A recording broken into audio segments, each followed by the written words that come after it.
பிரதமர் நரேந்திர மோடி தலைமையிலான மத்திய அரசின் திட்டங்கள் நாடு முழுவதும் வளர்ச்சியை உறுதி செய்திருப்பதாக பாஜக மாநில துணைத் தலைவர் KP ராமலிங்கம் கூறியுள்ளார்.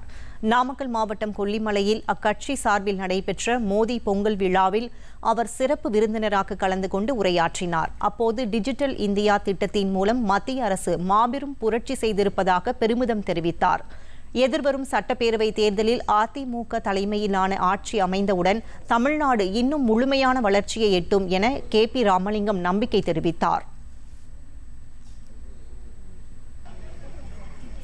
அதான் 2014 அவர் ஆட்சிக்கு வந்த உடனே டிஜிட்டல் இந்தியான்னு ஒரு திட்டத்தை கொண்டு வந்தார் பாரத பிரதமர் நரேந்திர மோடி.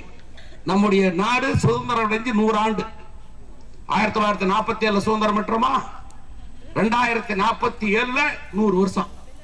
அந்த 100 வருஷம் ஆகிற போது உலகத்திலேயே வல்லரசாக இந்த நாட்டை கொண்டு வந்து சேர்ப்பேன் என்று